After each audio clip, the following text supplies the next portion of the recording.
Hi viewers, welcome to our channel. ప్రస్తుతం మనతో పాటు సీనియర్ జర్నలిస్ట్ దాము బాలా సార్ ఉన్నారు. వాటితో మాట్లాడదాం. నమస్కారం సార్. నమస్తే సార్, తెలంగాణలోకి ఈ కరోనా న్యూ వేరియంట్ కూడా ఎంటర్ అయిపోయిందంట. 9 కేసులు అయితే నమోదయ్యాయని చెప్పేసి ఒక హెల్త్ బులెటిన్ రిలీజ్ చేశారు సార్. మరి ఈ న్యూ వేరియంట్ యొక్క తీవ్రత ఎలా ఉండబోతుంది? మరి లాక్డౌన్ ఏర్పడే ఛాన్స్ ఏమన్నా ఉందా సార్? యాక్చువల్గా దీని మీద గత కొంతకాలంగా దేశంలో ఆందోళన నెలకొంది.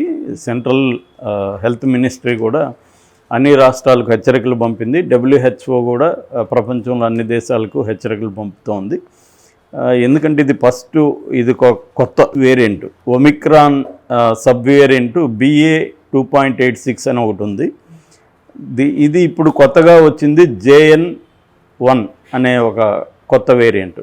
ఒమిక్రాన్లో ఈ సబ్ వేరియంట్ BA.2.86 ఏది ఉందో దాంట్లో 20 మ్యుటేషన్స్ ఉంటే ఈ JN.1లో 21 మ్యుటేషన్స్ ఉన్నాయి.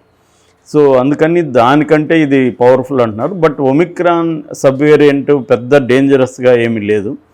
సో మరి ఇది డేంజరా కాదనేది ఇంకా నిర్ధారించలేకపోతున్నారు. అట్లాగే ఆల్రెడీ వ్యాక్సిన్ వేసుకున్న వాళ్ళకి ప్రాణరక్షణ ఉంటుందా అన్న విషయాల్లో కూడా భిన్నాభిప్రాయాలు ఉన్నాయి. బట్ WHO ఇప్పటివరకు చెప్తున్నది ఏంటంటే, ఇప్పటివరకు ఉన్న డేటా ప్రకారం, ఎందుకంటే ఎవరైనా కూడా ఆ కేసుల్ని స్టడీ చేసి ఆ డేటా ప్రకారం వాళ్ళు అంచనాకు వస్తుంటారు.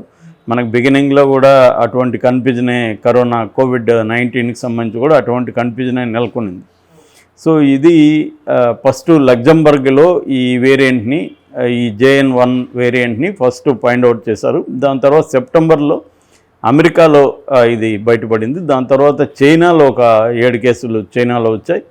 ఇక్కడ మనకి డిసెంబర్ 8న కేరళలో ఫస్ట్ ఈ వేరియంట్ కనబడింది. ఒక 78 ఏళ్ళ మహిళని టెస్ట్ చేసినప్పుడు ఆమెకి జబ్బు ఉన్నట్టు తెలిసింది. కేరళలో ఈ వేరియంట్తో ఆల్రెడీ 8 మంది చనిపోయారు. ఇప్పటి వరకు 2000 కేసుల వరకు ఇండియాలో, అంటే టెస్టులు ఇంకా పెద్ద ఎత్తున చేయమని చెప్తుంది. PCR టెస్టులు చేయమని, RT-PCR టెస్టులు చేయమని స్టేట్ గవర్నమెంట్స్కి భారత ఆరోగ్య మంత్రిత్వ శాఖ చెప్పిందనమాట. సో టెస్టులు చేస్తే ఇంకా పెరిగే అవకాశాలు ఉన్నాయంటున్నారు. ఇప్పటివరకు తెలుగు రాష్ట్రాల్లో లేదనుకున్నారు. బట్ నిన్న తెలంగాణలో దాదాపు 402 టెస్టులు చేసింది ఆరోగ్య శాఖ. సో అందులో 9 మందికి యాక్టివ్గా ఉంది ఈ వేరియంట్ అని చెప్తున్నారు. సో దీనికి సంబంధించి నిన్న మన వైద్య శాఖ మంత్రి రాజనరసింహ అధికారులతో సమీక్షా సమావేశం పెట్టాడు. సో ఆయన అప్రమత్తంగా ఉండండి, బెడ్స్ రెడీ చేసుకోండి, ఆక్సిజన్ సిలిండర్ని రెడీ చేసుకోండి, టెస్టుల కిట్లు రెడీ చేసుకోండి, పర్సనల్ కేర్ తీసుకోండి, ఇవన్నీ హైజీన్ ఇవన్నీ పాటించండి అని చెప్తున్నాడు ఆయన. ఆల్రెడీ మాస్కులు వేసుకోవడం కూడా అవసరం అని చెప్తున్నారు. సో మళ్ళీ తెలంగాణలో 6 నెలల తర్వాత నిన్న హెల్త్ బులెటిన్ రిలీజ్ చేశారు ఫస్ట్ టైము. ఆ హెల్త్ బులెటిన్లో ఇప్పటివరకు మేము 402 మందికి టెస్టులు చేసాం. అందులో 9 లైవ్ కేసులు ఉన్నాయి. వాళ్ళకి బెడ్స్ చెస్ట్ హాస్పిటల్లో, మన ఎర్రగడ్డలో చెస్ట్ హాస్పిటల్ ఉంది కదా, అక్కడ 50 బెడ్లు రెడీ చేశాము. అట్లాగే వెంటిలేటర్స్ కూడా రెడీగా ఉన్నాయి. 30 వెంటిలేటర్స్ రెడీగా ఉన్నాయని దాని డైరెక్టర్ మహబూబ్ ఖాన్ స్టేట్మెంట్ ఇచ్చాడు. అట్లాగే గాంధీలో కూడా రెడీ చేస్తున్నారు. సో ఇది ఇప్పుడు తెలంగాణ పరిస్థితి. ఇట్లా ఆంధ్రాలో కూడా నిన్న 10 కేసుల వరకు బయటపడినాయని చెప్తున్నారు. సో దాంతో ఒకసారిగా ఆల్రెడీ కర్ణాటకలో 58 కేసులు వచ్చాయి. ముఖ్యంగా ఎందుకంటే కర్ణాటక కేరళ బార్డర్ చాలా ఏరియా ఉంటుంది. సో ఆ బార్డర్ క్లోజ్ చేస్తారా లేదా అన్న చర్చ కూడా నడుస్తుంది. ప్రస్తుతానికైతే బార్డర్ క్లోజ్ చేయడం లేదని సిద్ధరామయ్య చెప్తున్నాడు. కానీ అది పెరిగితే బార్డర్ కూడా క్లోజ్ చేసే అవకాశం ఉంది. సో ఇది కేరళ నుంచే మిగతా రాష్ట్రాలకు వ్యాపిస్తుందని చెప్తున్నారు. సో మరి ఇది చూడాలి. అయితే మన జినోమ్ సీక్వెన్స్ చేసే మా సంస్థ ఉంది. ఆ సంస్థ INSACOG అంటారు దాన్ని, అంటే జినోమిక్స్ కన్సార్టియం అన్నమాట. దీనికి దేశంలో పలు ల్యాబొరేటరీస్ ఉన్నాయి, మల్టీ ల్యాబొరేటరీ సంస్థ ఇది. వాళ్ళైతే దీని మీద సీరియస్గానే అధ్యయనం చేస్తున్నారు. ఈ mutations Omicron variant, sub variant BA.2.86 కంటే కూడా ఈ JN.1కి మ్యుటేషన్స్ ఎక్కువ ఉన్నాయి. ఒక మ్యుటేషన్ ఎక్కువ ఉంది కాబట్టి ఇది వేగంగా వ్యాప్తి చెందుతుందని మాత్రం చెప్తున్నారు. అయితే WHO ఇప్పటివరకు ఉన్న డేటా ప్రకారం కంగారు పడాల్సింది ఏం లేదు, ఇది ప్రాణాంతకం అయితే కాదు, జాగ్రత్తలు మాత్రం తీసుకోవాలి, నెగ్లెక్ట్ అయితే చేయొద్దు అని చెప్తున్నారు. ముఖ్యంగా ఏంటంటే ఆల్రెడీ షుగర్గా అంటే మధుమేహం కానీ, తర్వాత బీపీ కానీ, ఇలాంటి లంగ్స్కి సంబంధించిన ఆస్మా ఇలాంటి జబ్బులు ఉన్న వాళ్ళకి ఇది కొంత డేంజరస్గా పరిగణించే అవకాశం ఉంది. మామూలు మనుషులకైతే ఆరోగ్యంగా ఉన్న వాళ్ళకి మీద దీని ఎఫెక్ట్ తక్కువే ఉంటుందని చెప్తున్నారు. అయితే దీని లక్షణాలు మాత్రం ఫ్లూ లక్షణాలే ఉంటాయి. వైరల్ ఫీవర్లకి ఏ లక్షణాలు అవే ఉంటాయి. సాధారణ జలుబు ఉంటుంది, జ్వరం ఉంటుంది, దగ్గు ఉంటుంది, ముక్కు కారడం ఉంటుంది, తలనొప్పి, బాడీ పెయిన్స్, నీరసం, కళ్ళు ఎర్రబడడం, కడుపులో నొప్పి, ఈ లక్షణాలు ఉంటే మాత్రం వాళ్ళు ఐసోలేట్ అవ్వడం, డాక్టర్ని కన్సల్ట్ చేసి రెగ్యులర్గా పారాసెటమాల్ కానీ మిగతా కోర్సు తీసుకోవడం, ఆ సిమ్టమ్స్ ఏ ఉంటే వాటికి.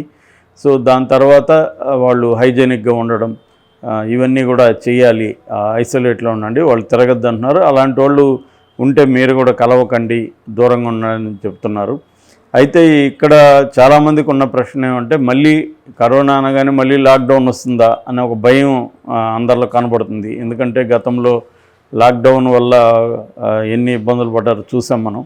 సో ఆ భయం మళ్ళీ స్టార్ట్ అవుతుంది.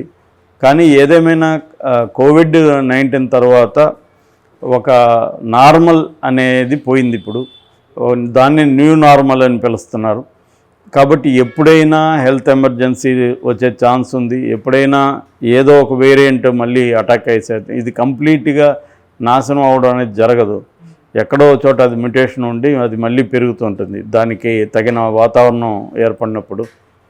అయితే వ్యాక్సిన్ తీసుకోవడం వల్ల చాలా వరకు సేఫ్ అని అయితే చెప్తున్నారు. ఎందుకంటే ఇది అప్పుడు COVID-19కి ఏ వ్యాక్సిన్ తీసుకున్నాం అదే వ్యాక్సిన్ దీనికి కూడా పనిచేస్తుంది అనేది WHO కూడా చెప్తుంది. సో అయితే WHO ఏంటంటే ఒక పక్క చెప్తూనే ఇంకొక పక్క జాగ్రత్తగా ఉండమని చెప్తుంది.